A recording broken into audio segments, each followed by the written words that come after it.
Hey there. We use numbers all the time, right? But have you ever stopped to think about what's really going on with them? Turns out they have this whole secret life, a hidden world of rules and amazing patterns. So today, we're going to dive right into that world and check out the beautiful field of number theory. So, what are numbers really made of? I mean, seriously, it sounds like a pretty simple question, right? But the answer? Well, the answer is going to take us on this incredible journey. And it all starts with the most basic way numbers talk to each other. All right, let's get into it. This whole secret world of numbers, it's all built on one single super fundamental idea: division. Yeah, division. Think of it as the basic rule book for how whole numbers, integers, interact. It's really all about how they fit together, or, well, how they don't. Okay, so here's the official rule. We say that A divides B if you can find some whole number, let's just call it K, that you can multiply by A to land exactly on B. And the key here, the most important part, is that it has to divide perfectly. No remainder, none, 0. So, for example, 3 divides 12. Why? Because you can multiply 3 by 4 and boom, you get exactly 12.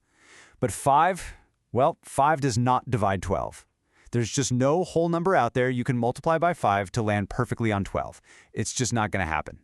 And this simple idea right here, dividing evenly or not, that's our first big clue. Okay, so think about that. If some numbers can be broken down by other numbers, it kind of suggests that there have to be some numbers that can't be broken down, right? Some fundamental, indivisible building blocks. And that's exactly right. Think of them like the atoms of the number world, and we call them the prime numbers. So what does it take to be a prime? Well, two things. First, it's got to be bigger than 1. And second, the only numbers that can divide into it evenly are 1 and, well, itself. That's it. It can't be broken down into any smaller whole number parts. It's elemental. So you've got your primes like 2, 3, 5, 7, 11. Those are your basic atoms. Everything else, what we call a composite number, is really just a molecule. It's built by multiplying those prime atoms together. Take the number 6, for example. It's just a little molecule made from one atom of 2 and one atom of 3. Seems like a simple concept, right? But it leads to this massive question, a question the mathematicians have obsessed over for thousands of years. As you count higher and higher, do the primes eventually just stop? Do you run out? Or do they just keep popping up forever and ever? So the ancient Greek mathematician Euclid came up with this absolutely beautiful proof that they do go on forever. It's just a brilliant piece of logic. Check this out. First, you start with an assumption. You say, okay, let's just pretend we found the last prime. Let's imagine we have a full, complete list of every single prime number that exists. Got it? Okay, step 2, you build a new special number. You do this by multiplying all the primes on your supposedly complete list together, and then you just add 1. And now for the knockout punch. That new number you just made, if you try to divide it by any of the primes from your original list, guess what? You will always get a remainder of 1 every single time. So what does that mean? It means your new number is either a new prime itself or it's divisible by some totally new prime that wasn't on your list. Either way, your complete list wasn't complete at all. It was wrong. And that means the primes have to be infinite. And this idea, this infinite supply of primes, it leads to one of the most important, most powerful ideas in all of mathematics. Seriously, it's called the fundamental theorem of arithmetic. And what it says is that every whole number bigger than 1 can be built in one and only one way by multiplying primes. It has its own unique prime recipe. It's like a fingerprint. The combination of primes that builds a number belongs only to that number. Okay, so every number has a unique prime recipe. Cool, but so what? What can we do with that? Well, for starters, we can start comparing these recipes to see what different numbers have in common. And this right here is where things get super useful. I mean, this is the foundation for everything from simplifying fractions in school to how we secure all of our data online today. The tool we use for this is called the greatest common divisor, or GCD for short. And it's pretty much exactly what it sounds like. We're asking, what's the biggest number that divides evenly into two different numbers? To stick with our analogy, it's like looking at two different recipes and asking, what are the biggest, most important ingredients they share? Let's make this real. Take 12 and 18. Okay, the prime recipe for 12 is 2 times 2 times 3. For 18, it's 2 times 3 times 3. So what do they have in common? Well, they both have at least one 2 in their recipe. And they both have at least one 3. So we just multiply those common parts together, 2 times 3, and we get 6.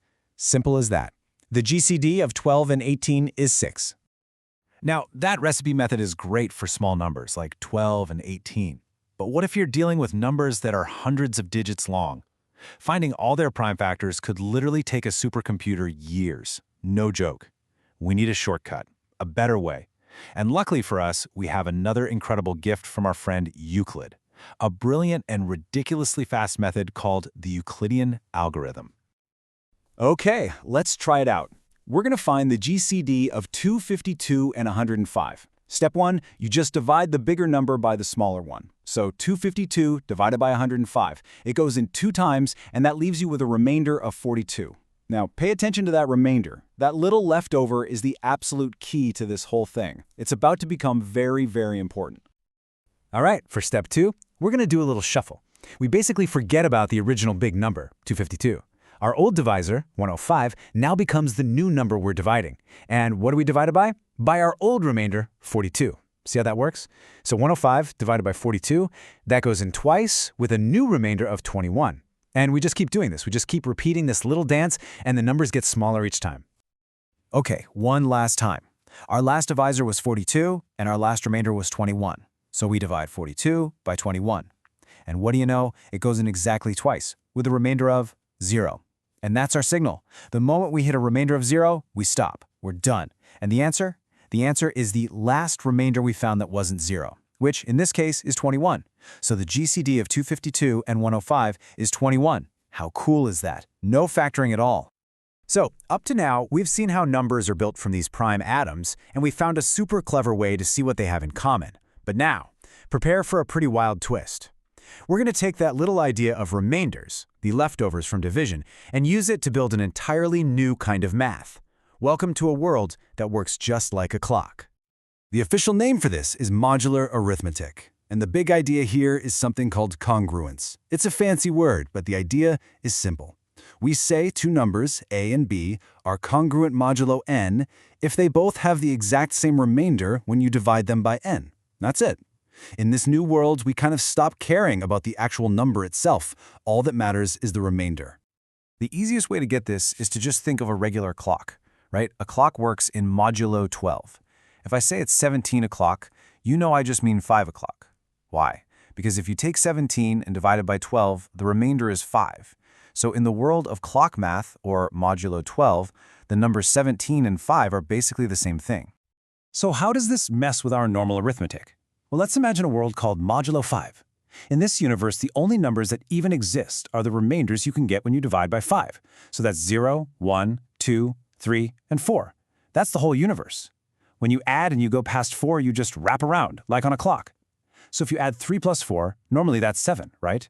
But in the world of mod 5, we have to ask, what's the remainder when you divide 7 by 5? The remainder is 2. So in this weird and wonderful world, 3 plus 4 actually equals 2. Okay, so this clock math isn't just a party trick. It has all these strange and really powerful properties. And one of the most interesting is the idea of an inverse. Basically, can you find a number to multiply by that gets you back to 1? It might not sound like a big deal, but this is the key to being able to divide in these systems. And it is absolutely essential for almost all of modern cryptography. And now for the big reveal. This is where everything we've talked about, primes, GCD, remainders, it all comes crashing together in this beautiful way. It turns out that a number has one of these special multiplicative inverses in the world of mod n if and only if its greatest common divisor with n is 1. Just look, what's the GCD of 3 and 7? It's 1. And just like the rule predicts, in the world of clock math modulo 7, the number 3 does have an inverse. It's incredible. That simple idea of common divisors we started with, it actually controls the entire structure of this bizarre new arithmetic. It was connected all along. So let's just quickly recap this crazy journey. We started with plain old division. That led us to the prime atoms that make up every number's unique recipe. Then we found a brilliant shortcut, the Euclidean algorithm, for comparing those recipes. And then we used the leftovers, the remainders, to build a whole new kind of clock math, only to find out that these two worlds were secretly and beautifully connected the whole time. And that really brings us to a final, bigger thought. We started by looking at one of the simplest rules in math, right? Just division. And by following that one little thread, it unraveled and opened up this entire hidden world with its own strange and beautiful logic. It just makes you wonder, doesn't it? If changing one simple rule can create entire new mathematical worlds, what other hidden structures are just sitting there, waiting to be found, all around us? Thanks for joining me.